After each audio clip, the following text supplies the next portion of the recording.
just on my mind. I know you're wanting to listen to this episode of the Comics Alternative, but before we get started, let me just remind you guys that it's the gift-giving season.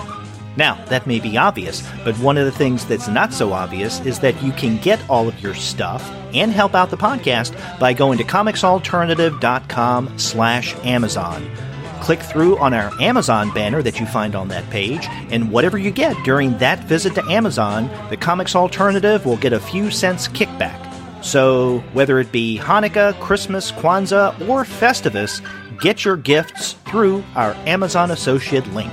It's a smart way to get your books, and you'll be helping out the podcast. And isn't that what the holiday season is all about?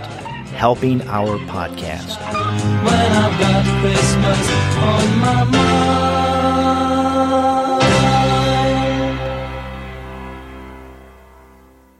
This is the Comics Alternative, the world's smartest comics podcast, episode 301. Reviews of Che, A Revolutionary Life, The Lodger, numbers 1 and 2, and Die, number 1.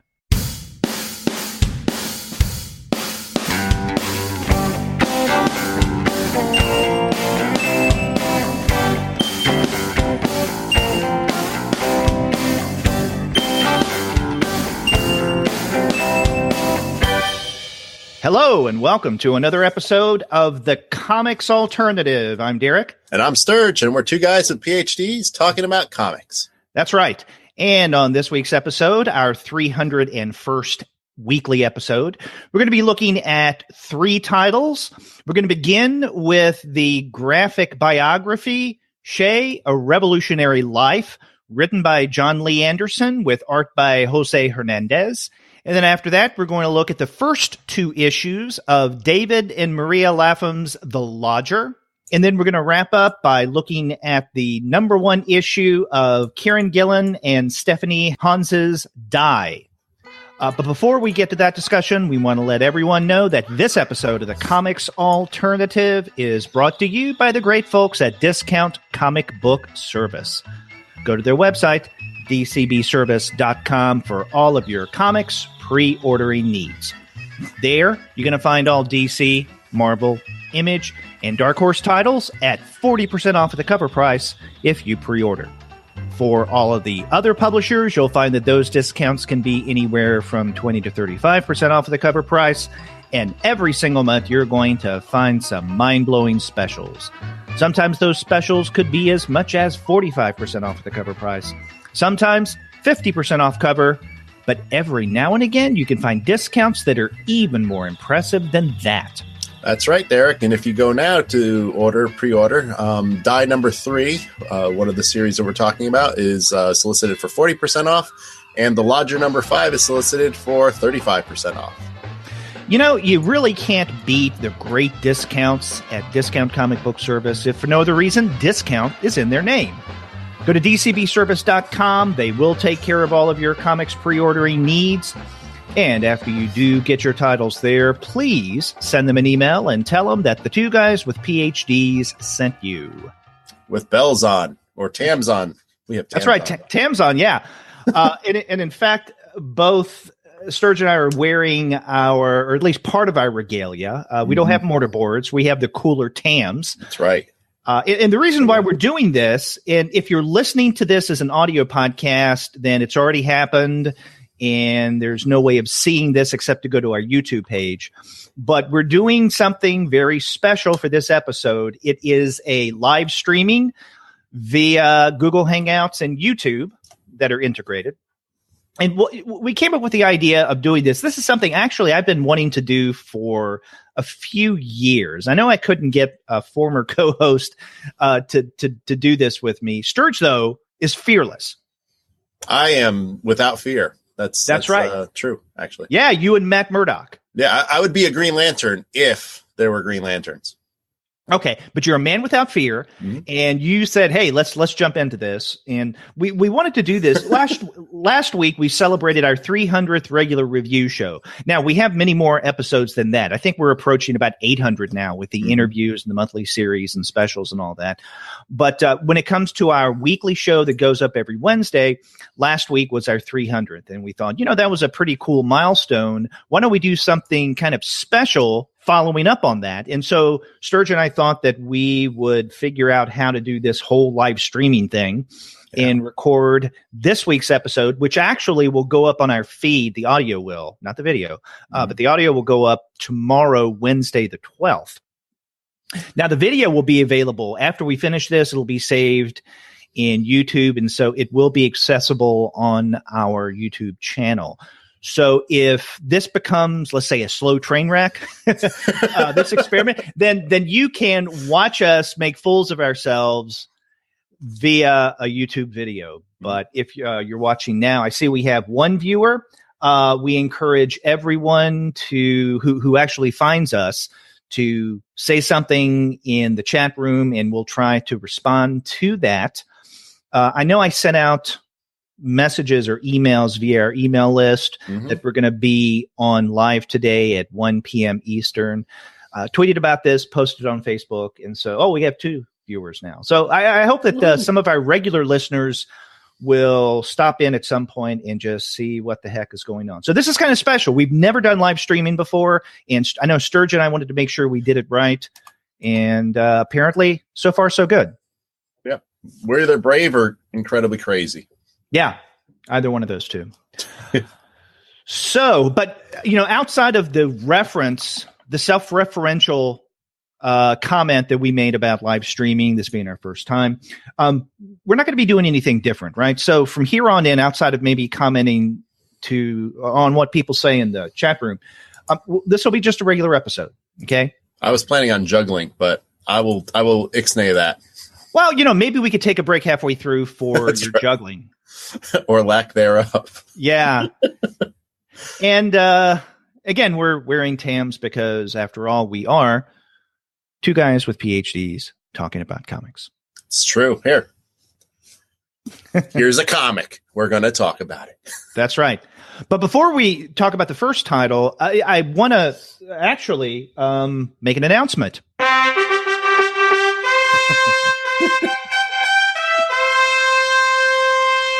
Yeah, gotta love the bumpers. No, the announcement is, over the past month and a half, we've gotten some new patrons through Patreon, and we've been kind of lax in announcing that. But I want to take this opportunity now to say a big thank you to the 3 newest backers of our Patreon campaign.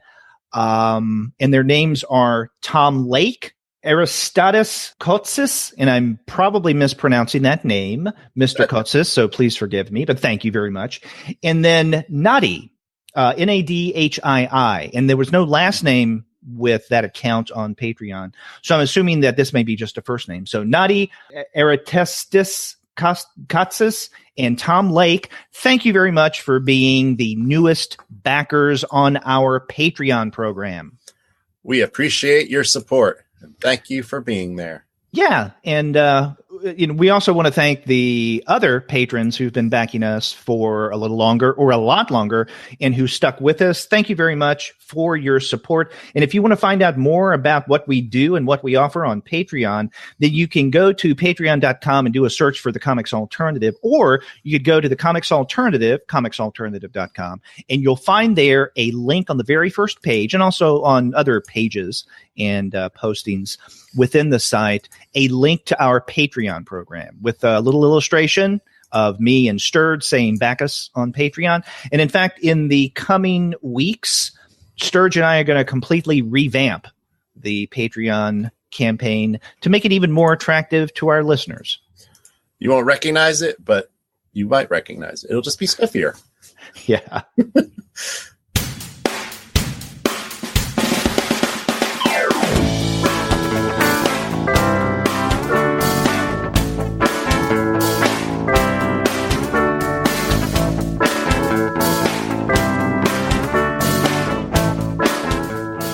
Okay, Okay, let's go ahead and begin with the very first text that we're going to be looking at for this week's episode, and that is Che, A Revolutionary Life, written by John Lee Anderson with art by José Hernández. And this came out the middle of November from Penguin Press. Mm-hmm. Yep, that's right, Derek. And I'm holding it up, visual aid for those of us who are watching. This is a really interesting book for me. And I know that it's one of those things that you ever read the Book of Lists? You know, the Book of Lists. Oh, I think I've seen it years and years ago, but it's an old book, but in it, there's a whole bunch of like lists of things. And one of them was Vincent Price had a thing about if you can invite 4 people to dinner, who would they be? And I put it up on Facebook like years and years ago. And one of the people I put on was Che Guevara, because to me, he's one of those people that he's an enigma to me, because he's kind of a legendary figure. And my intention with it was something about thinking about, okay, I'd like to talk to this guy and get to see what he was really like, because, you know, there's a lot of, you know, it's up in the air. And I remember one of my friends who I went to college with, who was a poli-sci major, just came out and like vehemently said something like, that guy's like a murderer and a thug, and I can't believe you would want to have that guy over at dinner with all these other people that you have. And like, that's just disgusting, which is a very vehement, strong reaction. Mm-hmm. And I bring all this up because of the introduction, actually, by John Lee Anderson, who wrote a biography of Che Guevara, like not illegitimate. I'm taking that back. An actual print prose biography. Yes, he wrote a book in the 90s without pictures about Che Guevara that the artist José Hernández, who is a political cartoonist in Mexico, took up and adapted. So I don't think Anderson had as much to do with the creation of this book, other than his biography is the source material that this political cartoonist took up. And I bring all this up because in the introduction, Anderson talked about how Che is a very contentious figure who, you know, is deified almost or mythologized by many. And also he mentioned a couple people in particular that are like expats in Florida who make it their lives missions that every time somebody posts a picture of Che in a positive light on social media, that they go and they tear it down and they just comment about how, you know, this guy was a murderer and this guy was a lot of other horrible things. And so that tension is something that, to me, I was wondering about as I read the book, because to me, a lot of this book is, I appreciated it showing him kind of as a human person, but he's a very principled person. You know, when I read it, and I've read a couple other things, like I'm not going to say I'm an expert on Che Guevara by any means, but a few years ago, Spain Rodriguez did a graphic biography, which mostly focused on the Cuba years and not so much the rest of his life. And you've read Spain comics before, right? Like, right. Yeah. I just haven't read Spain's Che. I remember when it came out, but that's just one that I never got around to reading. Well, for me, I read it and I appreciated the historical context, but I had a hard time divorcing it from Spain comics, because, you know, Spain had a very strong viewpoint, and he had these like ultra masculine heroic figures that definitely, like Trash Man. Yeah, like Trash Man, but like definitely like extreme in a sense of, you know, like the lengths they will go to enforce justice or create a sense of justice. And in reading that book, I kind of felt like Che could have been Trash Man in a way, just the way I read that book. And maybe I'm not doing it justice, but I was like, okay, this is just another ultra masculine, reactive figure that is, you know, enforcing this code of justice. And then, but, you know, I'm not going to say it's like romanticized, but it's like, it's almost like he's the super heroic, you know, socialist or something like that. I've also seen in Spain, you mean? In Spain's, right. In Spain's. And I've also seen Motorcycle Diaries. Did you ever see? I've seen the movie, and I remember that. I mean, Che famously wrote a bunch of diary entries that have been published as the Motorcycle Diaries. And in that movie, he's kind of like dreamy and young, and he's driving his motorcycle through South America. and he's seeing all these, people who are living humble and downtrodden lives. And it's the thing that kind of inspires him to do what he's going to do.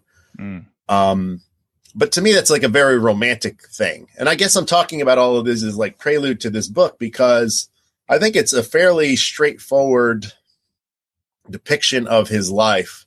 Like it definitely goes chronological. It starts, he's young and he's just out of med school and he's dealing with his family.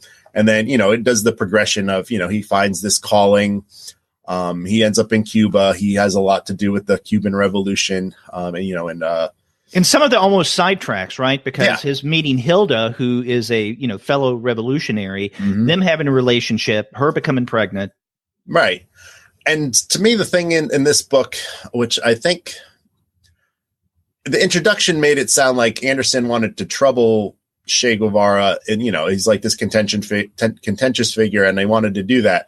In this book, I think it's more of a came off to me more of a kind of like a person who sacrificed his life for ideals, maybe. And to me, he kind of came off as like I love the artwork in this book. Like José Hernández's depictions are very realistic, and I have no idea what his political cartoons look like. I'm very interested in looking at that now. But in this, it's like, it's not like extreme photorealistic, but it's, the people definitely, they're historical figures, and you recognize Castro as Castro, and you recognize Che as Che. And to me, one of the things I really appreciated was kind of seeing, those kinds of things captured. But for me, it felt like the things that you had mentioned, Che gets in a relationship. Che has a family. Che loves his mother. Che loves his family, but he really doesn't have contact with them after a while, because he kind of feels this calling to this larger issue, or this, he needs to help the world become free, or he wants to spread socialism, and he wants to help the world become free from like dictatorships or business interests, or those people who would keep, the little people down. And he wants to spark up the people to rise and take up for themselves.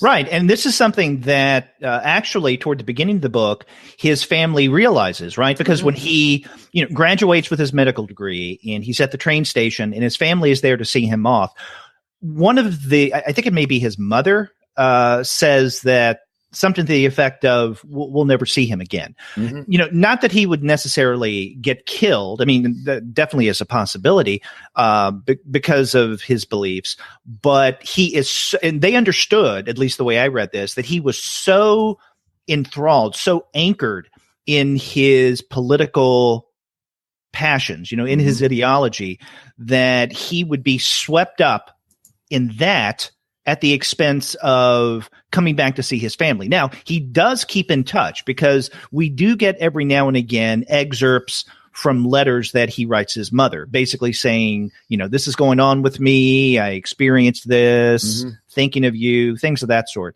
Right. But I remember that scene at the train station, they more or less just assume we're never going to see him again. Right. And for me, I think that's kind of the humanizing aspect of this book. You see that he's got a family, that he has sacrificed those kinds of relationships in service of this higher cause. I think he just sees it as a higher cause. Like he is going to go and he helps Castro take, control in Cuba, and helps that regime, spread, have a socialist government there. And, which he sees as like to the betterment of humanity. And he puts his money where his mouth is. He leaves his wife and children there and says, okay, well, I'm not going to leave you anything. I'm just going to leave you there with no possessions, other than you will be taken care of by the state, because that is the function of the state as we set it up. And then he kind of goes around the world to various other hot spots. Like he tries in Argentina. No, he doesn't start in Argentina. He starts in, he doesn't go to Bolivia. I forget where he went. He went somewhere else. Things did not. He did go to Guatemala, but he went somewhere else. Before Cuba. Yeah. Yes. Well, after Cuba. After Cuba, he goes to a place where it didn't happen. I will find it in the book, but it doesn't happen there. And then he ends up in the Congo, and it doesn't happen there. Because the contexts aren't the same. And then he ends up in Bolivia, where things really go south for him, and that's where he dies. Yeah. And to me, I mean, I learned a lot from his, about his later days. I really didn't know a lot about Che's later days. I know a lot about his youth and kind of the Cuba stuff. And so I appreciated learning about that. I appreciated the artwork. I really loved, especially at the end when he goes into the various disguises and he's unrecognizable because you think of Che as like the guy on the cover, the guy who looks like that, the guy on the T-shirt that you've seen Che as like a symbol. Yeah, the scraggly beard, the cigar, right, the beret, and he's depicted like that a lot in the book. But this is a roundabout way of me talking about what I liked about the book is that it tried to humanize him, but I also think in a lot of ways that for me, it seemed like a labor of love, that Hernández had read this biography and really enjoyed it and felt moved to adapt it. And I think he did an excellent job. My issue is that it seems to leave out a lot of the things that Anderson brought up in the introduction, like the fact that Che had a part in executing hundreds of people in Cuba. And nowhere in this book do we see Che executing anybody.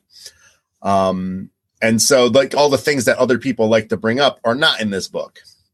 And Che kind of comes off as he's not the superhero type he is in that Spain biography, but he's kind of still like this sainted figure who has given his life to this cause at the sacrifice of his family and relationships. And, kind of like human emotion, honestly. It's like he's just out there in the world and he doesn't really have contact with people. He's just like, I give up everything because I want socialism to be everywhere. And then he kind of pays the ultimate price for it and kind of becomes, he becomes a martyr for it. And the way that the book ends kind of brings that up about how the fact that the Bolivian government had buried him in a mass grave because they didn't want people to deify him basically, or be able to locate where he was and, make it a destination site or anything like that. And how that kind of happened anyway in the 90s when a retired general revealed where Che had been buried. And people did erect a monument. And, it kind of ends on this note, like, he is still a symbol. He's got the benefit of not being Castro. Castro got old and kind of, the energy of that revolution kind of stagnated. And so Che's always been like he's always viewed as like the young guy in the beret with the cigar and the scraggly beard. And there's a romance about that I think this book conveys a lot of. And like I said, I'm not going to say it whitewashes his life, but a lot of the nitty gritty stuff, I kind of thought it would be in there because it's kind of pitches like, this is going to be this complete, and the way it's introduced is like, it's going to be this nuanced biography. And a lot of that nuance, I mean, there's things in there, but a lot of the kind of negative lights that he could be seen in by many is not really present in this book. Okay. So do you think that in adapting this, the graphics to Anderson's original text, and I'm not familiar with Anderson's original biography, so I can't compare this. I mean, we could look at this kind of as a side issue. We can look at this as another example of comics and adaptation. I mean, usually when we're talking about adaptation or adaptation and graphic narrative, it's usually fiction for the most part. This is different though, but I would consider this a comics adaptation. But coming back to what I was saying, I'm not sure if Anderson's original biography, I don't want to say whitewashed, or at least didn't include some of the more, let's say, less attractive aspects of Che Guevara. But I'm wondering if Hernández did a little bit of editing of his own. What do you think?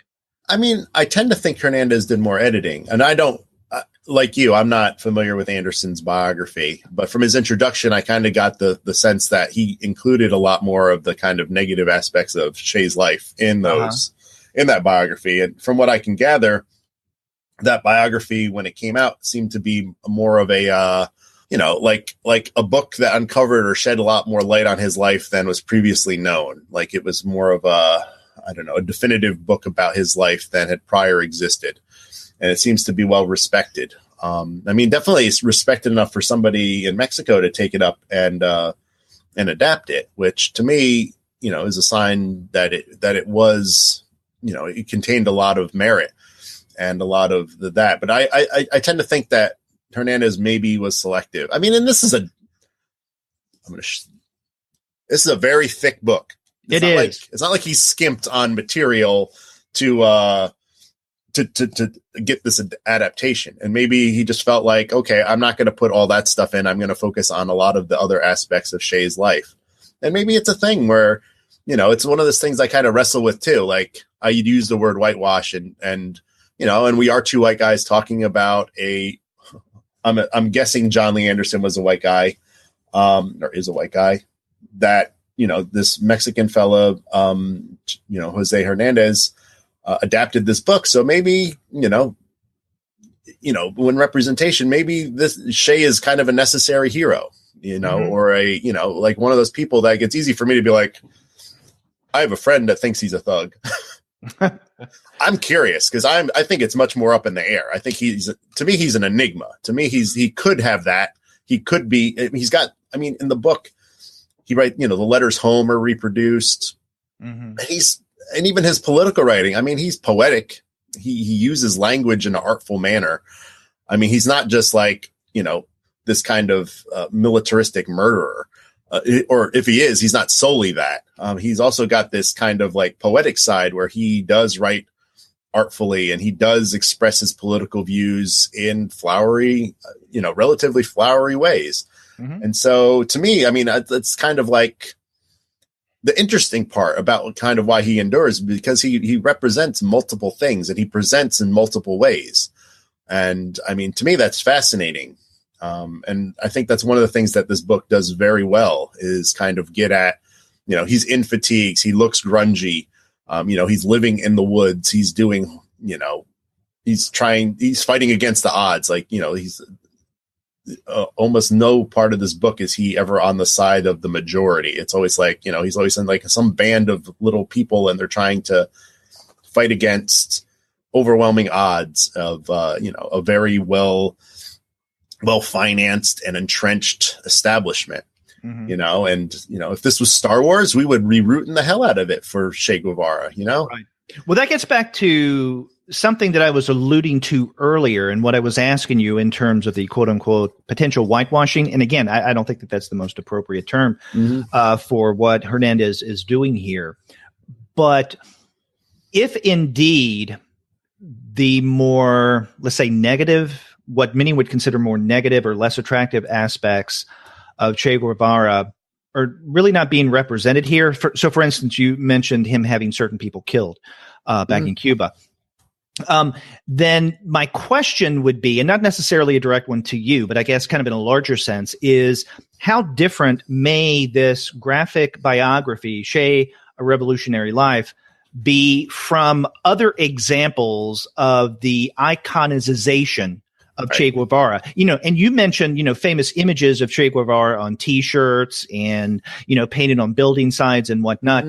And in many ways, it's creating almost in a Warhol-esque way. I mean, literally, I think you know, Warhol did images of Che. This kind of celebrity status, making him into an icon, you know, for better or worse. And I guess what merchandisers and even artists have been doing with Che Guevara and his images in the past, might Hernández, who illustrated this, who apparently took Anderson's original biography and adapted it to comics form, might he be engaged in a somewhat similar project, perhaps unknowingly? I don't know. Yeah, and I think that's a better way of saying it, because I think it's more of contributing to that iconography or that kind of mythologizing of him as a figure. And, you know, he's kind of, you know, and they talk about it at the end. It doesn't have the payoffs imagery, but in reality, when Che was murdered, I mean, they took pictures of his body and there's famous pictures of him in the morgue and his body is laid out. And, you know, it's a lot of people have commented about how it's Christ-like and it looks like that. And he's kind of like, I am, you know, I died for, my cause. I died for humanity. I mean, is how it's pitched a lot of the time. And I think Anderson even references that Christ-like imagery in his intro, doesn't he? Am I remembering correctly? Okay. He does. And somebody, I forget what it was, but he mentions a person who I think has made his academic career basically, or a large part of his academic career is cataloging those things. Because apparently it's a very, it's a regular occurrence, or it's something that, there's plenty of examples of it throughout history. So, to me, this book does that. I mean, the human parts are more of the sacrifice things. I think that's really what it sold to me. The fact, that he has all these kids, and, it's heartbreaking at the end. The book kind of ends with a letter he wrote to his kids in the event of his death. And he has, I think, 4 or 5 children. So it's, it's kind of heartbreaking. He doesn't know them. He doesn't know most of them. Like the 2 oldest ones he has, he's like, the way he talks about it, he's like, well, you probably remember something. The other 2 will not know me at all. And at one point he actually goes back and sees them, but he is such a hunted political figure internationally that he does it under disguise, and his wife knows who he is, but his kids don't know who he is, and they lie and say he's their uncle, and they don't recognize him. And it's like a kind of heartbreaking, horrible thing in a way to think like, okay, you're going to visit your kids and be with your kids, and they won't know it's you, and they think you're just some other dude. And it's kind of like a tragicomic little scene, because he plays a lot with his oldest daughter. And at the end, when he leaves, she's maybe 8. I mean, she's very young. And she kind of turns to her mother after he leaves and says, "Mama, I think he's in love with me," which is sweet and adorable, but it's also crushing, because it's like, it's like he only has a handful of moments with his family, because he's all doing this other work. He's out living in, jungles basically, and, trying to scratch together an existence, and also, do political justice. So I don't know. It's like I said, I have really conflicting feelings. And in that way, I think this book is very successful, because it brings up a lot of different emotions and aspects of him. I don't think it goes far enough in showing the kind of more brutal aspects of what he did, but it definitely shows him as a,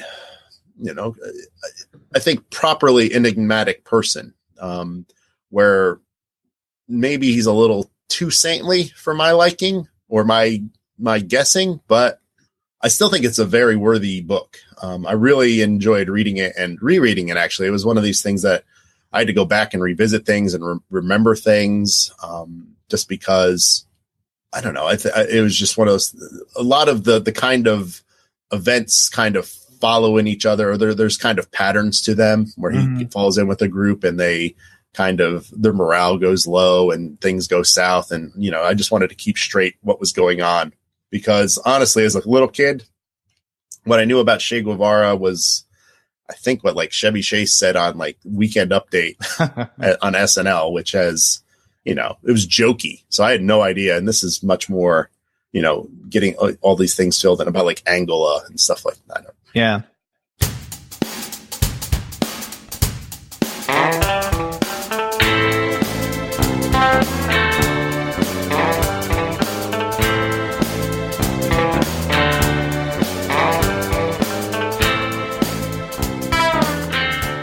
Like you, I did enjoy this graphic biography, but there were a couple of things that I wish had been a little different, or at least one thing that had been a little different. And I also wanted to talk with you about, I guess, another experience that I had in reading this. And I'll start with that, the latter reference that I was about to make. And that is, I'm wondering if, as you were reading this, and because you haven't read the original Anderson biography, right, like me, were there places in this narrative that you felt that there were some gaps that, at least initially, weren't entirely clear or weren't filled in, but then later on you got a better sense of what was going on? I mean, there were sections of this book that were thrown into a new situation. Yeah. going from one scene to another, going from one time to another, without any context whatsoever as to who certain characters were, what was going on. And I'm wondering, in the process of adapting the prose biography to graphic form, if Hernández may have been, how do I put this, maybe a little loose in terms of some of the information. I don't want to suggest that I was lost in the narrative. In other words, I was completely scratching my head, wondering, what the hell's going on here? I really don't know. I'm frustrated. I'm going to close the book and not pick it up again. Never had that experience. But there were some times that at least I was beginning to enter a particular scene in Guevara's life, but I wasn't entirely sure what was going on. But I kept reading thinking, okay, the context will eventually seep through. Did you have that experience at times? What question I had was, I wondered, how this book it's divided into 3 books. Like it's, there's, part 1, part 2, and part 3. And I was wondering if they were published serially originally. The comic? Yeah, I'm wondering, only because that's where I kind of got lost. Like, I know what you're talking about, because there's sequences where the chronology gets weird, where it's like 3 years ago, 6 years later. Like, that happens around the beginning of those books, or the beginning and ending of those, where the books end inside the whole volume. And yeah, it's like we're going around in time, like Vonnegut's Slaughterhouse 5. And we're lost. Right. And so there's that, but then there's also the parts where there were parts in those areas where things get repetitious, because he had written a letter to his mother, and there's an image of a boat. At the end of book 1, there's he's on a boat and he's going to Cuba. And he writes a letter about, what he feels like he has to do. And then at the beginning of book 2, that letter is repeated, like not even 10 pages apart, and with different imagery, but it's still a boat. So it made me think, like, was this a serial where that was represented so that you could catch up? Because in the space of one volume, it didn't seem to make a lot of sense, because I'm like, he just wrote that letter, and then we know he's on the boat, and then we open up the other book, and then we get the letter again with a different depiction of the same boat. And so I was like, what was the point of that? If it was serial, it would be kind of, like a recap almost, in a way, or a kind of catch up part. That's interesting. And I didn't even think about this originally until you made the comment that you just did about the question of possible serialization. And so I looked at the indicia, and this was originally published in Spanish in 2016. Okay. So we have Anderson's original prose biography that this is based on, that came out in 1997. And then José Hernández published this in Spanish in 2016, which I just saw. And then now we have in 2018, the Penguin Press language or English language edition of this book. So it could be that in the original, it was serialized, because otherwise, why repeat at the very beginning of, as an example, you mentioned section 2, word for word, what was written in the very end of the first part? Yeah. I mean, it just was curious to me, and it made me wonder if that was how it was originally presented, because there's on pages 106 and 107, there's kind of those depictions of the boat. And then on page 115, the same letter, and different scenery, but it's definitely the boat again. Yeah. And so I was curious about that. Like, there seemed to be it wasn't the smoothest reading narrative in a way, because it just seemed like there were aspects like that. And I don't think it detracted, like, nothing in this book made me think, like you said, like, I never at any point was like, oh, this is tripe and I'm just going to throw it across the room. And I got frustrated. Like, this is a very well done, gorgeous, meticulously drawn. And obviously a lot of passion and I would say love is in this book. Artwork is fabulous. Yeah. Look at that. Yeah. And for those who are watching this live streaming, this is an example of some of the art. Yeah. Hernández really does a great job. And I think that the art in this book is one of the standout points. And why one of the reasons why people should definitely read this. Now, another issue that I wanted to bring up is the matter of language. There are a good number actually, of sections in this biography, this graphic biography, where it's in Spanish. Right. Sometimes that's with documentation, right? Mm-hmm. So it could be a letter, it could be a passport, but information is presented in Spanish, and there's no English translation. Right. And the newspapers, there's a lot of newspapers that tell you information. Exactly. And, on the one, I feel mixed about this. On the one hand, I don't know if it's absolutely necessary, and not just in this text, but any text that utilizes or incorporates another language for English readers outside of English, right? Because I think, so for instance, whether it be Spanish or French or Chinese, that actually, Chinese, Japanese may be a little different, but because you're dealing with different characters, character systems, but it would be incumbent upon the reader to do a little homework, right? And so it engages the reader to actually get up, so to speak, maybe figuratively, and look something up. Right. And it's easy enough to do this today with Google Translate. Mm-hmm. However, there are a lot of passages here that do this, and I think that it would have been nice in certain sections, if not on the page itself, then maybe in the back, to have a note section of what is actually being stated or written, let's say, on the passport or in the newspaper or in this letter. In other words, there's so many occurrences of the Spanish-only text in a variety of different contexts that it would be nice to have English translations of some sort somewhere in this book. And like I said, if it were just one or two instances, 2 or 3, I'd have no problem with this. Case in point, on the recent webcomics episode that Sean Kleefeld and I recorded, one of the webcomics that we looked at was Take the A Train by M. Dean and Z. Akhmetova. And in M. Dean's, basically it's a collaborative webcomic. And so M. Dean does half and Akhmetova does the other half. But in M. Dean's section, there are several panels that are only in Spanish. And so in order for me to understand what was going on, and I think that webcomic, at least her half of it, was about 8 pages. So it wasn't that long at all. So there wasn't a lot of text to translate. So basically I just went to Google Translate and typed in the Spanish and got the English translation. That was easy enough to do. It'd be much more difficult to do that here with Anderson and Hernandez's graphic biography. So that's one of the, I felt that at times I was maybe missing out on some of what was going on, and especially in instances like you mentioned with the newspapers. We have a lot of those instances where what's going on with the revolution or the revolutionaries, their successes or even their failures, is written up in the papers. I get that, but I'd like to be able to read what's actually being written in these newspapers, but it's in Spanish. Unfortunately, I really don't know Spanish. So I wish that there had been at least some basic attempt, if nothing else, to translate some of the Spanish-only pages or images, maybe in a notes section in the very back.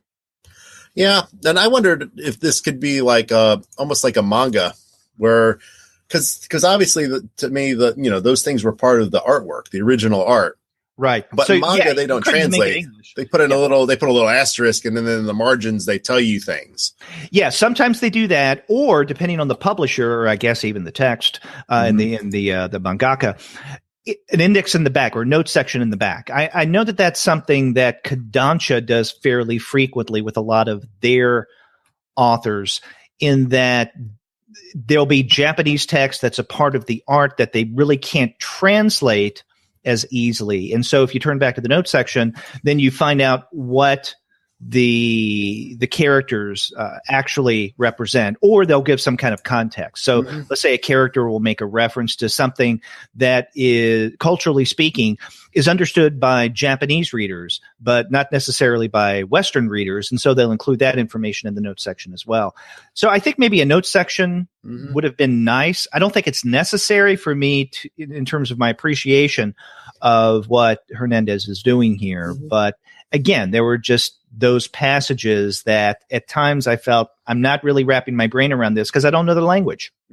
Yeah, and I have a slight advantage of that. I understand Spanish and I can read it maybe up to like third grade. So I understood not everything, but for the most part, I would, it took me a little bit, but it was definitely, a little bit more work than the rest of the text. But yeah, I agree with you. I mean, it's one of those things that, like you said, it affects the reading experience. In one way it's authentic, and in another sense, it's difficult if the whole rest of it is translated and those things aren't.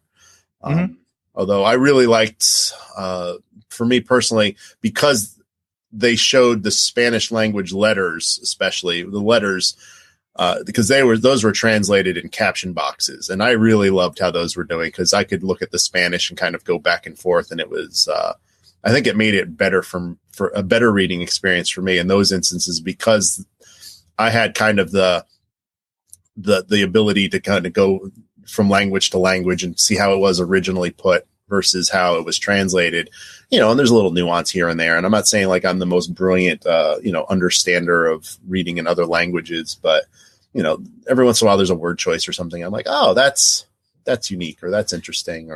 And by the way, that's the official term for that, an understander of foreign languages. You heard it here first. You come here. Look, we have TAMs on. We are really smart people.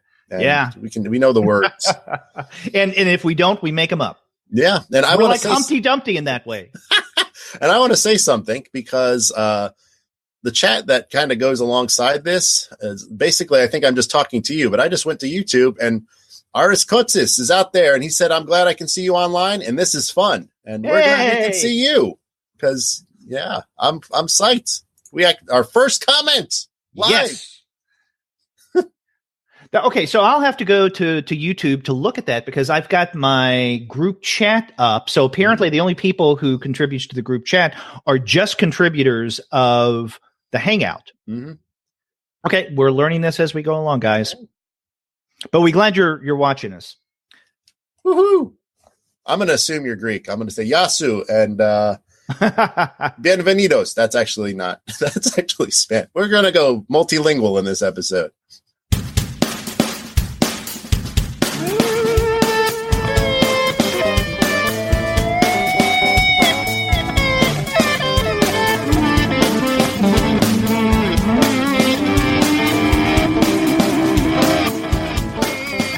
Sturge, do you want to move on to the second title that we're going to be looking at for this week's episode? And this is the first two issues of The Lodger. Issue number 1 came out in October, and the second one is a December release. And this is written by David and Maria Lapham with art by David Lapham, and it is coming out through IDW's Black Crown imprint. So this is, I think, the latest in Shelley Bond's Black Crown releases. And I can't remember if you and I have talked much about Black Crown. I don't think we've reviewed a Black Crown title before, have we? Since you came on board? We haven't, since we've been on board. And I've only literally read one Black Crown title. I read Assassinistas, the one that it was Gilbert Hernández drew, and he did not write it though. No. Yeah, I've read at least the first issue of, if not all of them. No, I think all the releases from Black Crown, except for the Black Crown Quarterly. But for their series, Assassinistas, Punk's Not Dead, and I'm forgetting some of the other. Kid Lobotomy, and then the others. I think that I have read. And most of them we've even discussed on past episodes of the Comics Alternative. But this is the first time you and I are really talking about Black Crown. It's interesting, and maybe to set a little context before we get into the nitty-gritty of what the Laphams are doing with the Lodger, because I think it's fascinating. It can be confusing, but fascinating. At about the time that IDW began their Black Crown imprint, Dark Horse started Burger Books. I think Burger Books came just a little after. But because they came out at about the same time, and because both Kieron Berger and Shelley Bond had been editors of DC's Vertigo, first Berger and then Bond, I tend to, if not lump the two together, Black Crown and Burger Books, but maybe compare them and contrast them. Mm-hmm. And I have to say that I've been, on the whole, a little more impressed with Burger Book releases than I have with Black Crown. That being said, though, I really have enjoyed most of what I've read in terms of the Black Crown imprint. And so I was quite excited when we saw several months ago a solicit for a new Black Crown title by David Lapham, because I'm a big David Lapham fan, and I think you are as well, correct? Oh, yeah. Yeah, he's one of those. And I thought about it with this series especially. He's, I like a good noir story. And it amazes me how many of them he has in them, and how many different ones, just because, just with Stray Bullets going, and then this, and it's like it's a different thing, but it's kind of equally as compelling and horrific. It's like gruesome and like I don't know. It's like a good, like what I expect out of this story in a lot of ways. Like, to me, he's kind of like a spiritual, like a John D. McDonald or one of those Donald Westlake or something, like one of those people that seems like they could just churn out these stories. Mm-hmm. And I say churn out like it's going to be bad, but they're not bad. They're all like high quality, which is kind of stupefying to me that these people can, like Jeff Lemire or somebody like that. I'm like, where do these stories all come from, and why are they all awesome? And how do you have that facility? Right. David Latham is one of those guys for me. Yeah. Now, I'm a big fan of Stray Bullets, and I guess the original Stray Bullets, before it was picked up or published through Image, right? I'd read all of, and I haven't been as diligent at keeping up with, I guess, his latest storyline, Sunshine and Roses. And I think one of the reasons is I started it, but then I thought, okay, I'm going to wait until this is finished. And a couple of years ago, I thought, okay, this won't last for maybe any more than one or two trades. Little did I know that I can't even remember what issue number we're up to now in terms of Sunshine. It's 40. I looked 40. I was about to say 30 some, but yeah, 40. So, I mean, who knows when he's going to wrap it up? So I'm not as up to date with his current work with Image. But one of the things that I thought about as I was reading the first two issues of The Lodger I was asking myself, why not do this with Stray Bullets, under the Stray Bullets banner? And I think it would easily fit within Stray Bullets. I mean, he's currently playing out his Sunshine and Roses narrative. Okay, so I understand that. But also, I think coming to Black Crown gives him another potential outlet as well. But you're correct in that it's very much in, I guess, the same ballpark as what most people know Lapham from doing, and that is primarily his Stray Bullets works. So I really enjoyed this. I mean, I guess first and foremost, I was predisposed to enjoy The Lodger just because I'm such a big fan of David Lapham. And I like his kind of crime noir writing, especially as strange as it can get at times. And we definitely get that in The Lodger. Not disappointed there. Oh yeah. It's a creepy book too. And it's kind of got these that, without it being, to me, it's one of the, like, there being a serial killer in this, like, that's one of those tropes to me that in general is largely played out. I don't know, in my mind, like, it takes a lot for me to get excited about a serial killer narrative in general, just because I think they're almost written like superheroes. Like, they have some kind of innate weird superhuman ability to, like, avoid crime. They're caught or detection, or, like, they can read people's minds and get into their house and do, like, things that they should not be able to do. And I don't know, there's something about that, the fact that there are people who like murdering people, and to the point where they do it repeatedly, is creepy enough to me. I don't need them to be superhuman in their ability to do so. But to this, the framework is that there's a serial killer, and one of the victims is basically plotting revenge and trying to lay traps to catch this serial killer, who pretends to be a lodger and ends up in people's houses, and then murders them. Yeah. Okay. Now you're starting to talk about this series premise. Yes. I was about to bring up, I guess, the Lapham's narrative approach, and how if not unique, then different from most of the things that we read, and it really impressed me. But let's talk about the content here, because there's something that I want to ask you. Now, I'm right now at the IDW website, and they have a description for issue number 1 of The Lodger, and I'm going to read this. Okay. A handsome drifter murders his way through the Midwest while hiding in plain sight as a travel blogger, leaving families in shreds and body bags in his wake. Ricky Toledo was 15 when she fell hard for Dante until he killed her mother and got her father sent to prison for it. It's 3 years later, and Ricky will stop at nothing to get revenge. Lodger is a dark, grimy psychological thriller, a game of cat and mouse between a broken young woman and a serial killer, and like all the best crime noir, a twisted love story. Okay, so that is the solicit for issue number 1, and the solicit for issue number 2 is not that dissimilar. Now, in the first 2 issues, we don't see that Dante, at least necessarily directly, is a serial killer. We don't see that he killed Ricky's mother. We don't see that he got the father framed for it and sent to prison. And I'm wondering, when they wrote the solicit for Lodger number 1, and then something similar, as I said, goes on in the solicit for Lodger number 2, why are they giving away the plot? The plot. I read these first 2 issues, and I gathered that there's something a little off about this guy called Dante. Yeah.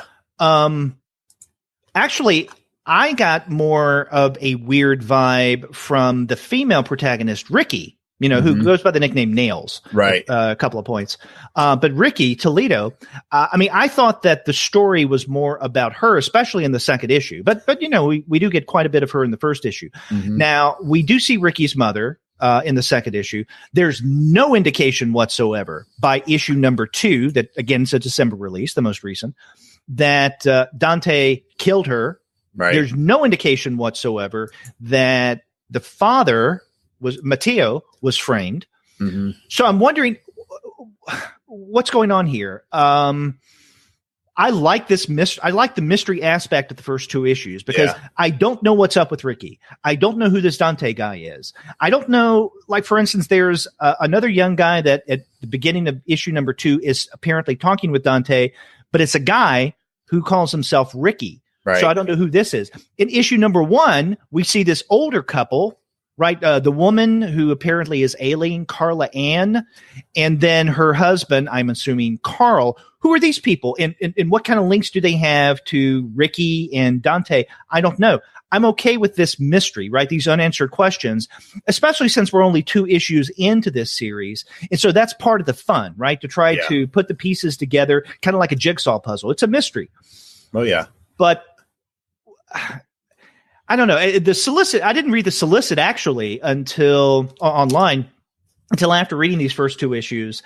And I was kind of thrown that some of this stuff would go on, so apparently Dante is going to kill Ricky's mother and frame the father. Okay. Maybe I don't need to read the 3rd or 4th issue now. Yeah, but there's a lot, like you said, that's, I don't know, beguiling is kind of the word I'm thinking about it, because things happen and you don't seem to kind of know exactly what they are. But then even in issue 2, which is, I think it just came out last week, there's some things that happen. I mean, with the scene that, who is it? Was that where Ricky dies? Where her father kills someone? That's not Ricky. It's Mateo. Mateo. Well, yeah, Ricky's father, he is drunk and he comes home one night. And and he's going to throw out Dante because he's written a room. Dante's written a room. So what her father does to Dante is one thing. And then towards the end, she kind of has this fracas in a honky tonk. And, this one guy, he doesn't even really push her. He just kind of says, "You all right?" And she freaks out. And she's like, "Who said you could talk to me?" And she, does violence. And it seems to be like an exact reenactment visually of what happened to Dante, although this time she did it.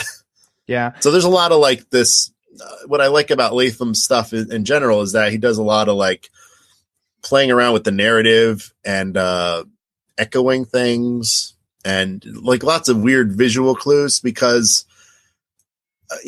I wouldn't say his artwork is fancy. It's attractive and it's very functional.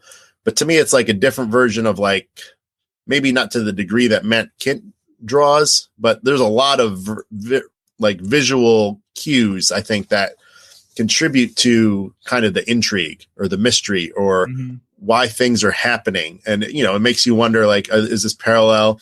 Is Ricky nuts? Is Nail, is Nails nuts? What is exactly happening? What's reality? What's not there?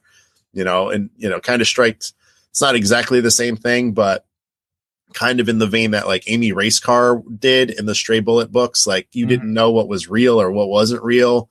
And I think Lapham does an excellent job. Like historically, like that's one of the things that appeals to me in his stories. I really liked, what was the Vertigo book? Was it Young Liars? Yeah. Oh God, I forgot about that series. Oh yeah. That was good. I love that series. I mean, it was like 15 issues and it was just like, what? Like, there are spiders living in people's heads. Like, it was like the Bowie song was real. Like, there were spiders living in people's heads, but then there was like, are they living in people's heads? Are these just like people on drugs that are like hopped out and don't know what the hell's going on? And there was a lot of intrigue in that. Like, and I loved it because it was just like this, like, boom, boom, boom. There's lots of action. There's lots of weird, strong characters, driven to do things. Like their motivations are very clear, but you don't know if their motivations are pure or if they're compromised or if they're even legitimate. Yeah. I want to talk more about the mystery and the question marks that I think are a hallmark of Lapham's style, because I think that'll get to that issue that I had said that I wanted to bring up, and that is the narrative structure, how the story is told.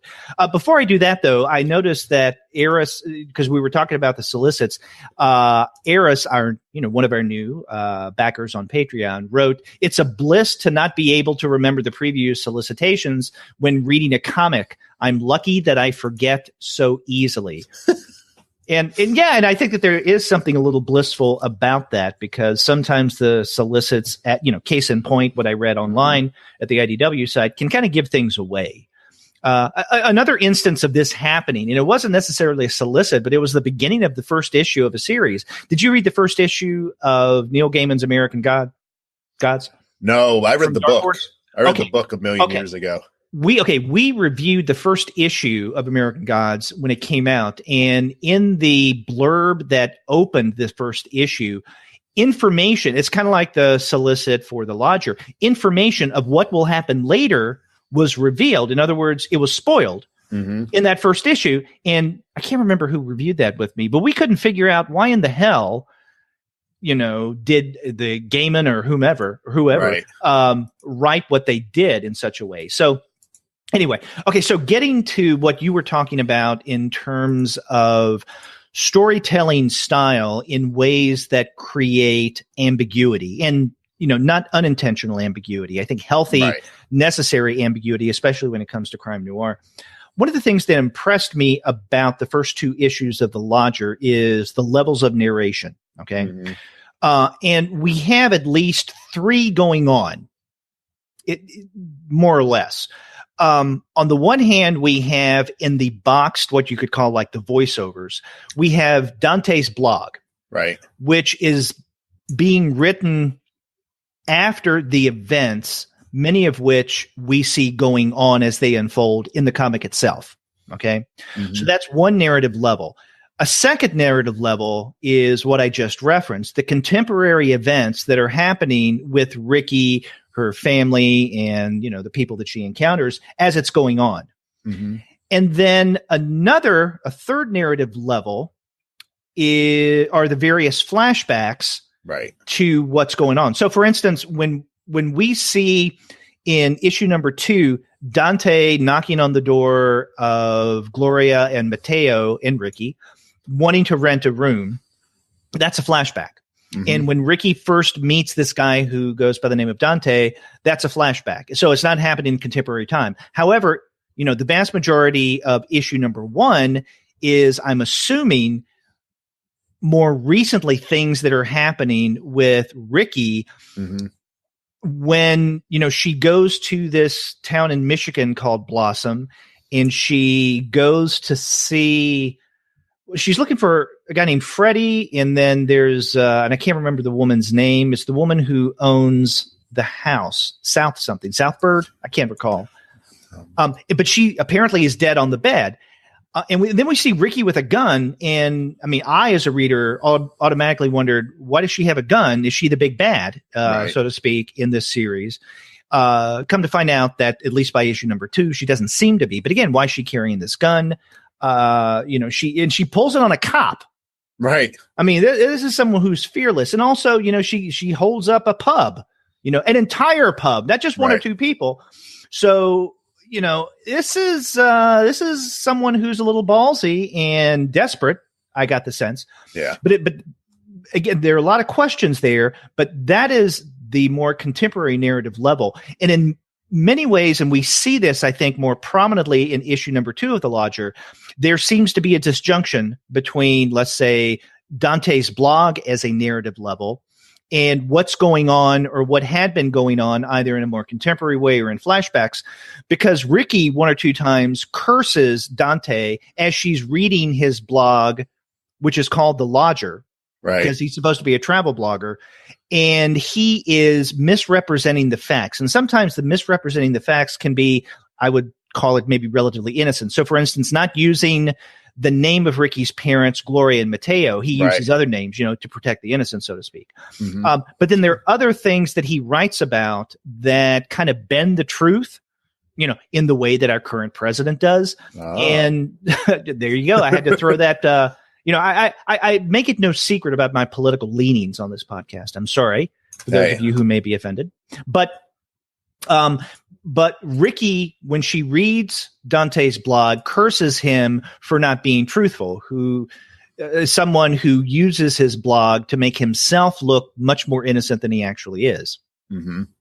So I like that disjunctive nature of those narrative levels. Oh, yeah, I agree. I mean, it's like I was saying in a less artful way. I thought you said it quite well. He keeps you guessing about what's reality and what's not reality. And that's to me is like the hallmark of his work that, keeps me coming back for more. Mm-hmm. And, I really appreciate it. It's not necessarily, in this instance, it doesn't look like some of his books are a little bit weirder, like sci-fi almost, but this is not. And this is, I love a story like this where I don't know who I can trust, where Ricky's going to hold up a whole restaurant because she wanted she just went for a cheeseburger. Yeah, she just wanted a burger. And they just, made life hard for her. So she makes it really hard for them.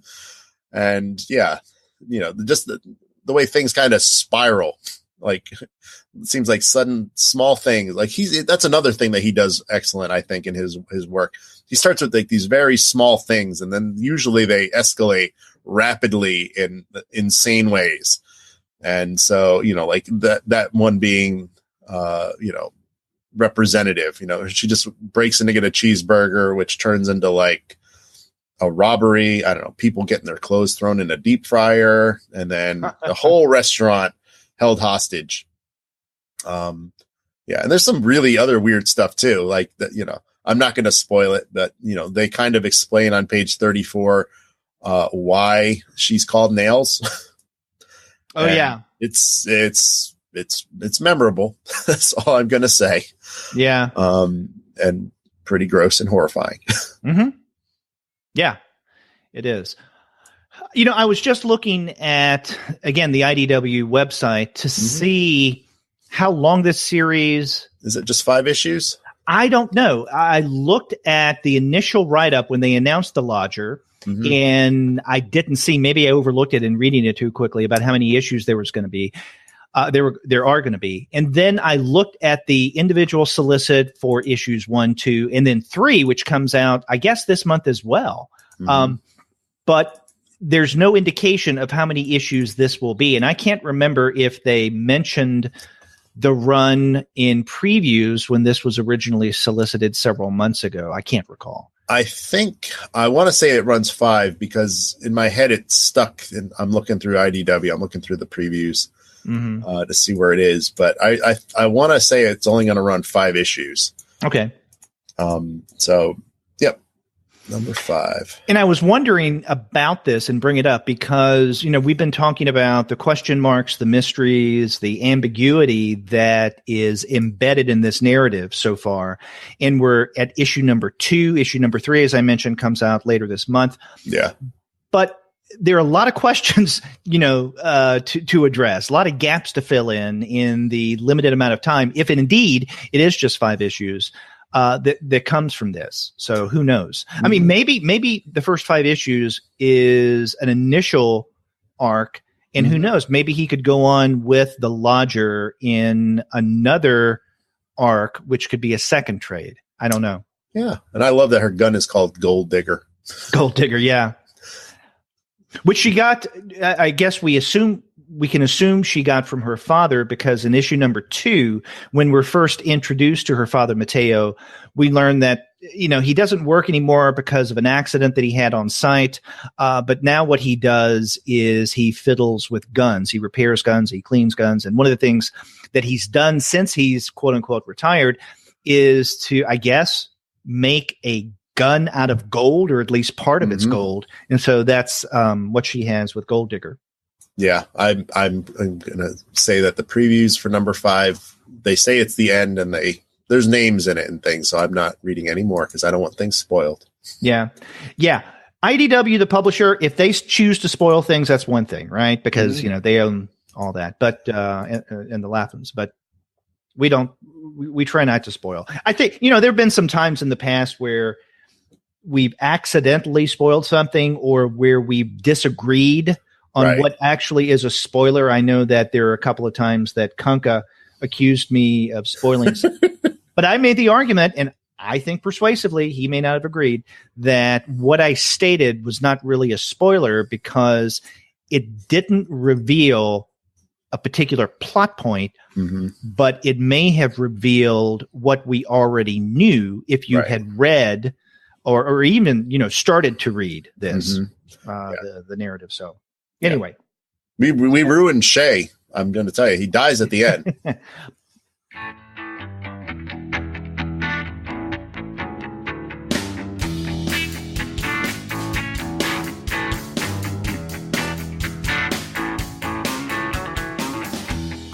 Okay, you want to move on to the final title that we're going to be looking at, and this is Die number 1, written by Kieron GIllen with art by Stephanie Hans.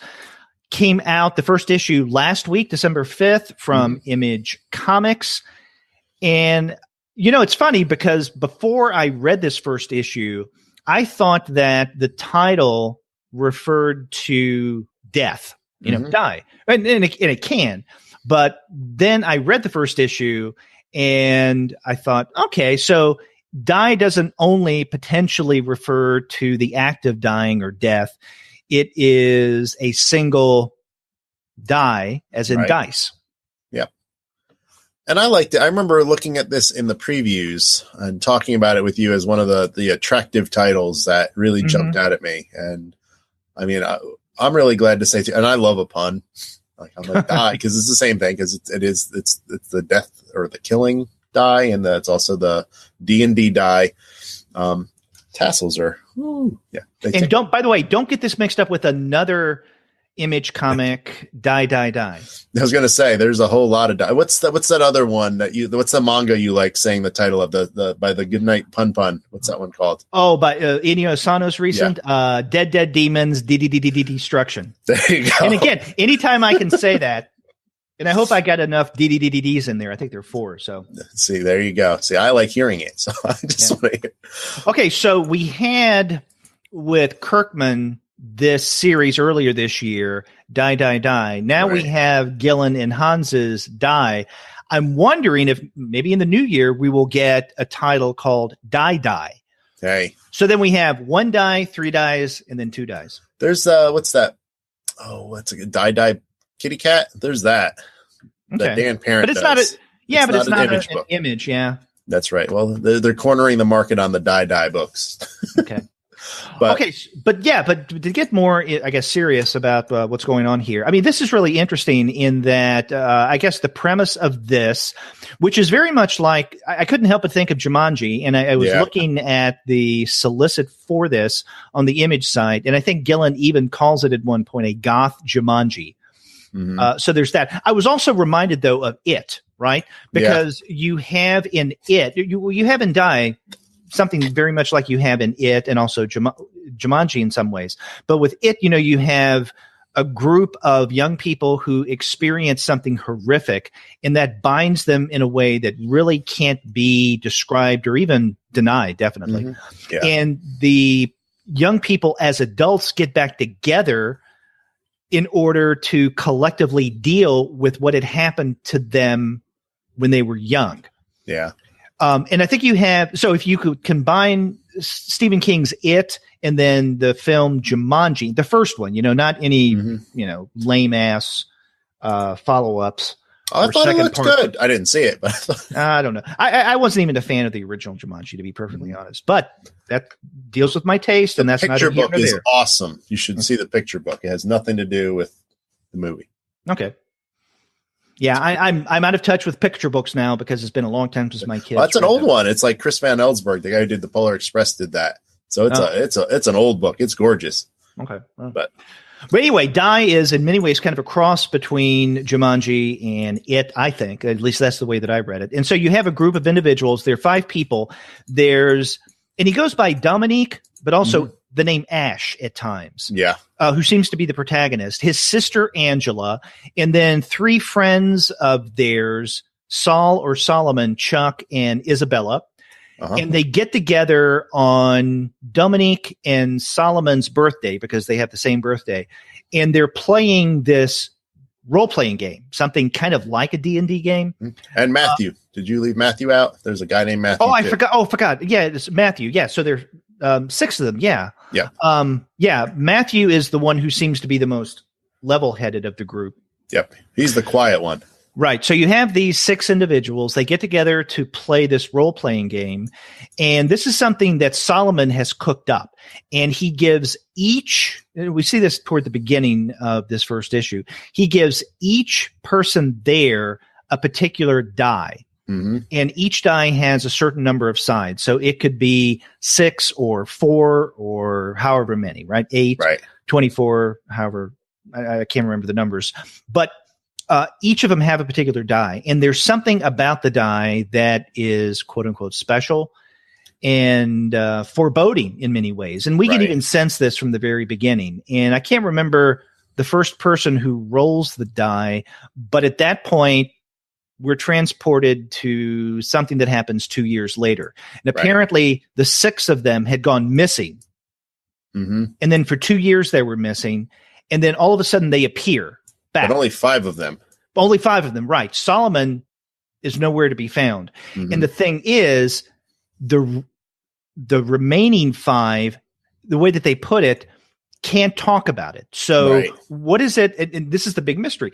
Is it that they've made an agreement not to talk about it, and so they can't? Or are they literally unable, through whatever kind of magical means, to recall what happened? I mean, we can't talk about it because we don't know. We have no clue. Or is it something like they made an agreement, or if they say something, something's going to happen to Solomon? We don't know for certain.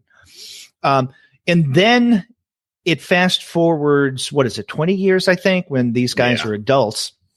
And so Dominique or Ash is at a bar with his sister Angela, and the bartender gives him a package and says, "This was left for you." And he opens it, and it's the die that Solomon had, and there's blood on it. And so at this point, Dominique or Ash decides that he's going to he wants to smash the thing. He just wants to get rid of it, but he feels that he should talk with the others about it. So he and Angela get together with Chuck, Isabella, and Matthew, and they kind of figure out, okay, what do we do now? Mm-hmm. And I don't want to give away what happens toward the end of this first issue, because certain questions, at least to some minor degree, are answered, but there's still quite a number of question marks, as well they should, by the end of this first issue. I like this. I played as a youth D&D when I was in high school and maybe even my first year in college. But I'm really not a Dungeons and Dragons or role-playing game fan much anymore. So I wondered how I would like this first issue of Die. I enjoyed it. Yeah, I did too. It was one of those books that in the solicit I thought looked very good, and there were a couple page previews, but this is like almost everything a first issue had, everything I'm looking for in a first issue. Like you said, there's lots of questions, there's intriguing setup, and then by the end, like, there is a question or two answered, but there's a lot more circumstances and things that are raised that, leave you with even more questions that you didn't even know you had. And it's one of the things I appreciate. I did not play as much D&D when I was a kid. I'm aware of it, and I played it a few times. It just wasn't something I got into. But one of the things we need a whammy. We need like the. But I know Debbie Downer. But I like it. And one of the things I liked about it too is kind of when they were getting the dice from Sol or Solomon, is that he was, it was like a special birthday game, or they were running a special birthday game, and everyone had to create characters, and they kind of got the die, their in particular die, according to Sol's assessment of how creative or interesting their character was, which I thought was a funny way to kind of get their personalities out in quick fashion. You think about a first issue and there being 6 characters and it being kind of difficult to kind of, get them established as character types and see how they're going to bounce off each other. And I thought it was a very clever way to do it, in that, they have very clear roles in terms of the game. And then you look at their characters and then they kind of get, the relative worth assessed through the die that they get. And I laughed a lot because who was the one? Was it Ash? Ash is the one, I think, that just no, Chuck. Chuck is the one that's like supposed to be, kind of like the dopey jock guy. Right. The carefree guy, and who actually turns out to be wealthy as an adult. Yeah. It's big. Right. Well, I will tell you what he does, but yes, he is able to take whatever happened and monetize it. Yeah. I'll just say that. Whereas the other ones kind of hold it as a burden or try to bury it. Because what I thought of with this is actually Nightmare on Elm Street, which similar in that, some kind of horrific thing happened in the past and it kind of creeps around the edges. And, I guess that's in the it fashion too. It's kind of a horror that they dealt with. It just, it doesn't have the children, I guess. But my whole point is that it really made me laugh when Chuck is the guy who basically, everyone else is very thoughtful about their character, and Chuck is basically like, I don't know what character I like, but I wanted to be able to do this, this, and this. And it's like he just came up with a whole bunch of abilities. Yeah. So he gets the crappiest die. He's like, oh yeah, you get 6-sided, right? Right. He's like, yeah, you get this one. He's like, you just get this, crappy die. But I don't know. Maybe it's a commentary about like lowest common denominator or taste or something, and that he's able to operationalize this thing in a way that other people aren't, or he doesn't care. I don't know. Things just seem to roll off him. Like you said, he's kind of happy-go-lucky. I think they say his brains are made of sherbet or something like that at some point. But clearly he's worthwhile to the group in some manner, or else they wouldn't hang out with him. But yeah. Now, both Kieron Gillen and Stephanie Hans have worked on Wicked and Divine. Obviously Kieron Gillen does, and I think Hans has filled in at times. Right. Or have you been following, or do you read? I read I read the first trade. Wicked and Divine. Yeah. I read the first trade, and I read a lot of I think I probably have read all of Phonogram, which Gillen did before that, which isn't necessarily the same, but I enjoy the kind of storytelling he does. I really appreciate. Yeah, I do as well. And like you, I read the first narrative arc of The Wicked and Divine, and I kind of held off going beyond that because I wanted to. It's kind of similar to what I was mentioning about Lapham's Stray Bullets, Sunshine and Roses, is I'm waiting for it to end so that I can take it in all at once. Mm-hmm. I found, kind of as a side note, over the past several years, I do less reading that I would just define as serialized, right? Mm-hmm. And have been more apt to wait until something is completed and then read it as a larger chunk, and maybe not, all in one sitting, but at least I have the option of going from, let's say, one issue, what would have originally been one issue to the next, to the next, to the next, until I get to the end. Mm-hmm. And the reason for that, I think, is, and again, this is kind of a tangent, is that many times, a month would go by. I'd read a lot of things within that month. Right. And so let's say picking up a new issue of The Wicked and Divine, I would forget what the previous issue was about. So I'd have to go back and reread the earlier one and maybe even the one before that to get caught up and to refresh myself on, okay, what's going on in this story now? And then I'd read the new one. And I kind of got tired of doing that because that's, quite a bit of time that you're committing yourself to. So it's like, I'll just wait until it's done. So yeah, with The Wicked and Divine, I read that first arc and then I'm just waiting for things to wrap up and then I'll probably read everything all at once. Mm-hmm. But I really enjoyed that story. Phonograph, like you say, is also really good. So I was on board for Die #1 when I first saw it solicited and you and I were talking about it. And I'm not disappointed. Yeah, I agree. And I'm a lot like you.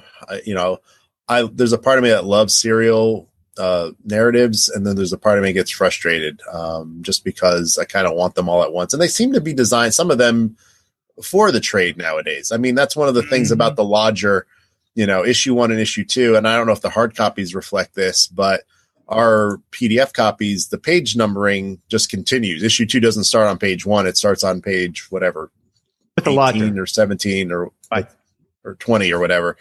So, they're obviously looking forward. It's 5 issues. This is meant for a trade at some point. So, there's a part of me that loves being on the hook at the end for like a cliffhanger. And then there's a part of me that's like, well, I just want it all at once to see kind of how it hangs together. Because there is that. So Die is also going to be 5 issues? No, I don't know. I don't know how long Die is going to be. Because I'm looking at the Image site right now, and on their just general information about the series, I don't see any indication of how many issues it may be. Mm-hmm.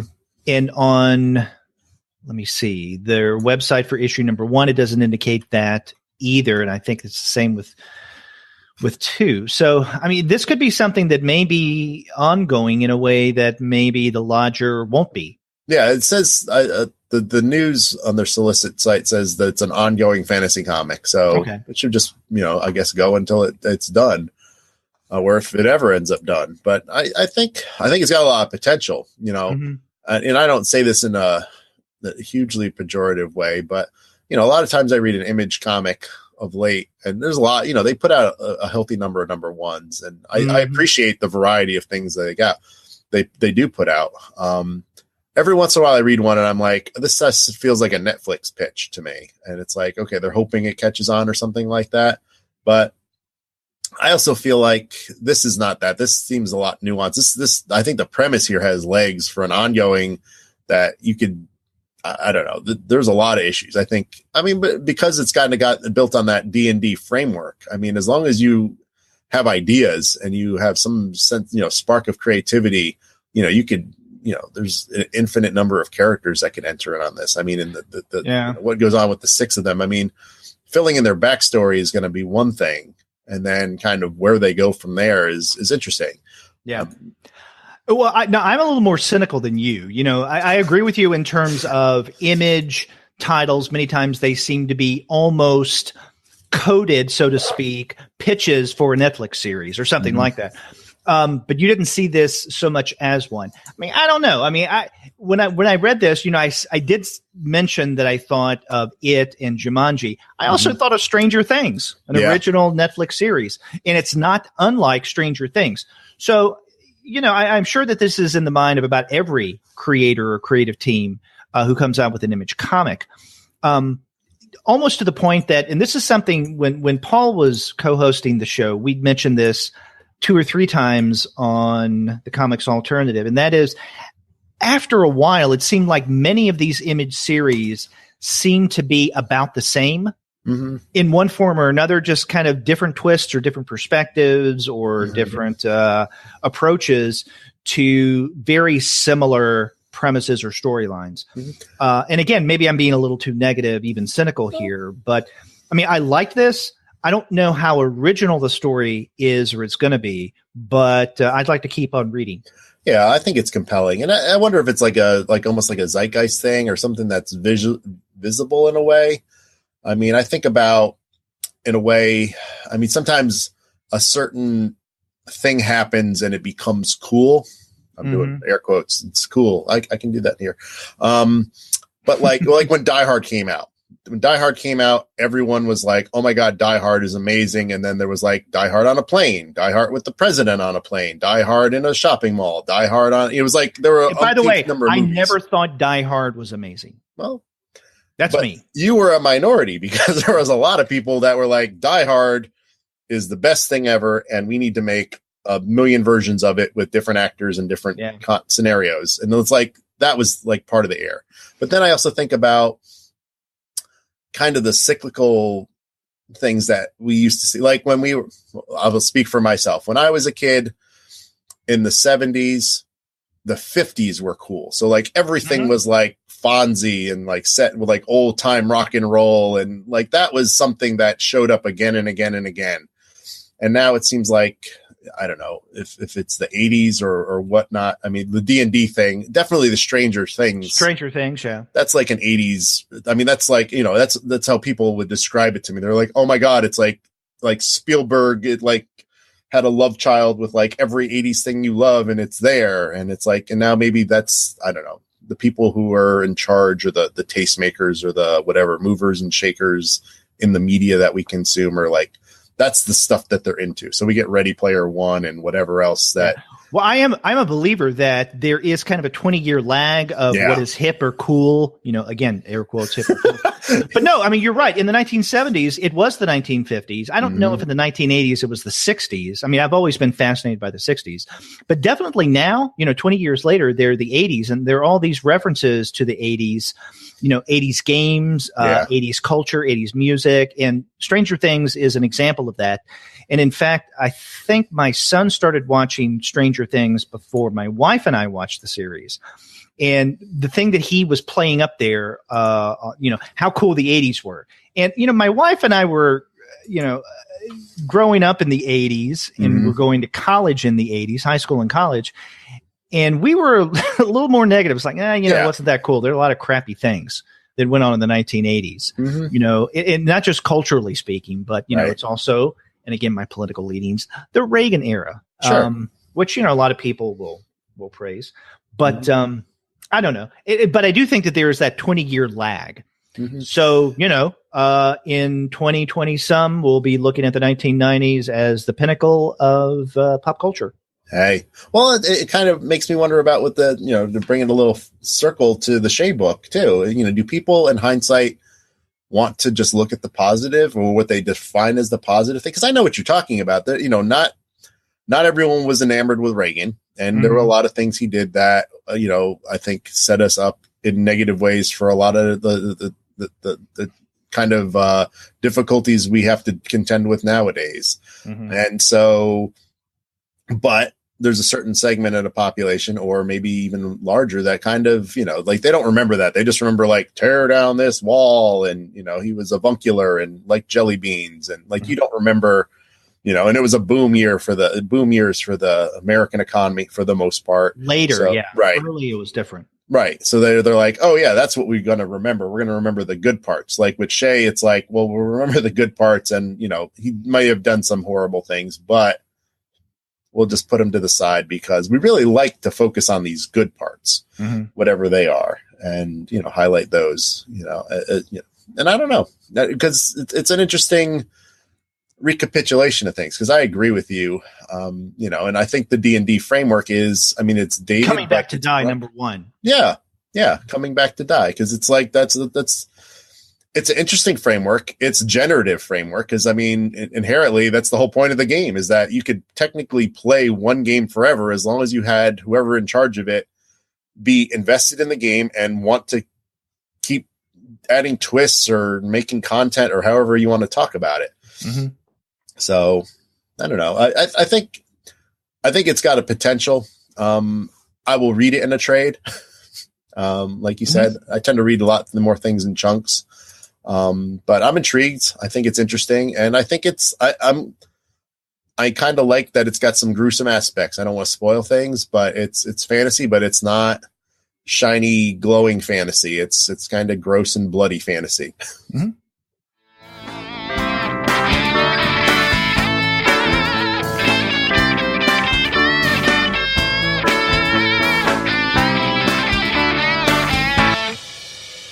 Well, there you have it. The 3 texts that Sterg and I looked at this week, our 301st episode of the Weekly Review Show. We started off with John Lee Anderson and José Hernández's graphic biography, Che, A Revolutionary Life, published by Penguin Press. After that, we looked at the first 2 issues of The Lodger by David and Maria Lapham, and this is coming out through IDW's Black Crown imprint. And then we wrapped up with a discussion of the very first issue of Kieron GIllen and Stephanie Hans's Die. And that is an Image release. Yeah. And we did this live, I want you to know. Yes, we did. This is our very first live streaming episode. And one of the things that Sterg and I are going to discuss is the possibility of doing something like this in the future. We don't know if we will. I've had a good time doing this. We've thought about making this maybe a part of our Patreon revamp. We may or we may not. Who knows? But I do think that it is, if we continue doing this regularly, an option for people to not just see what we're doing a little early. And we should mention, Sterg and I normally record the week's episode late Monday morning. Like it has been like around 10 o'clock. It's just that this week, Sterg, I think you had something going on campus. Oh, yeah. On Monday, so we needed to do it today. But if we do continue to do this either on a regular basis or occasionally, it'll probably be on a Monday morning. But we'll get in touch with all of you. And I've noticed right now we have 3 viewers. It'd be great to have more. But at one point, I think we had 6. Hi, viewers. Hi. And I know that people pop in and pop out, and that's fine. Some of these may be viewers that we know, and I know some of them are people, as we've seen in the comments on our YouTube channel, people who are not only Patreon supporters, but who are regular listeners to the show. So we appreciate that. So I think it's been a pretty successful experiment. I was wondering if this would have ended in a disaster. For instance, we'd have technical difficulties. I think my wife at one point, well, she watched us. She's probably not on now because she's at work, but she watched us for a while, and she texted me, I think within the first 30 minutes, and said that my image was frozen. So I changed the bandwidth usage from high to kind of medium, and I think I still look okay video-wise, but also it allowed me to fix that freeze-up problem because she texted me right after I changed it and said, yeah, I see you animated again. So that's good. We got the feedback and we had people watching us, and I had a good time doing this. Who knows if we're going to continue doing this in the episodes to come, but it was fun. Yeah, I had a lot of fun. I think you look great, by the way, and I also had fun. Yeah. And if you want to have fun with comics, how's this for a segue? Then definitely check out the website of our sponsor, which is Discount Comic Book Service. You really can't go wrong with the wonderful folks at dcbservice.com. Not only do they offer discounts that you really can't beat. I haven't found a place yet, either brick and mortar or online, whose prices are better.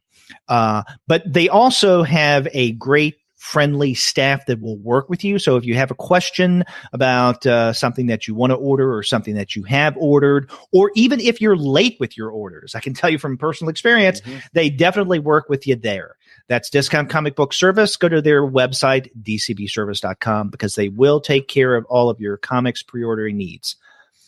And after you do get your titles there, get in touch with us. Let us know what you're reading. And also let us know what you think about our first live streaming exercise.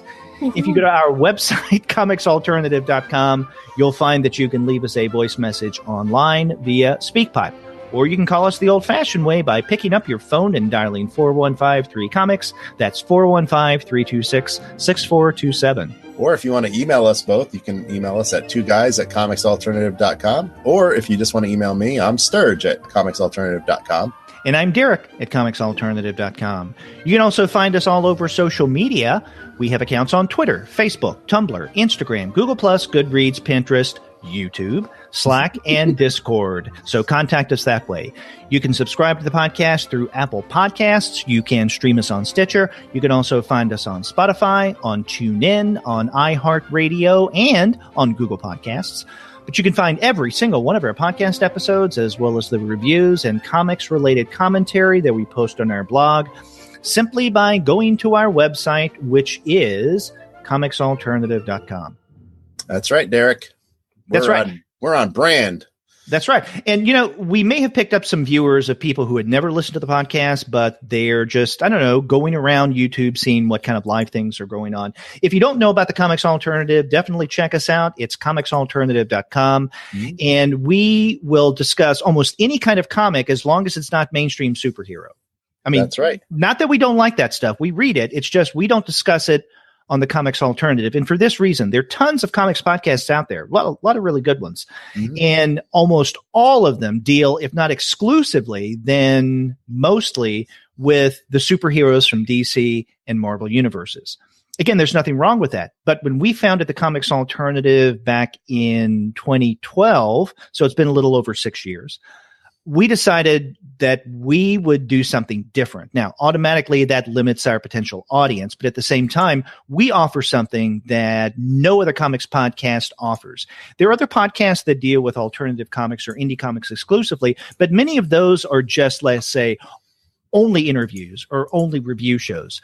We do the reviews, we do the interviews, we do the on location, we have a variety of monthly series. In other words, we do it all in terms of comics and comics culture, except for DC Marvel Universe superheroes. So, you know, we're something different. And if you haven't checked us out before, please do so. You can also check us out on Patreon. So you can go to patreon.com/comicsalternative or go to our website, comicsalternative.com, and click through our Patreon links. We'd appreciate the support. Mm-hmm. Yeah, we got lots of content in there too. There's interviews, there's reviews, there's all kinds of things. That's right. And we have 2 more episodes left in 2018, and we can tell you now what those are going to be. It's the same every year. Our penultimate episode of the year is always, or almost always, last year was a little late, our look at the current year's Best American Comics volume from Houghton Mifflin Harcourt.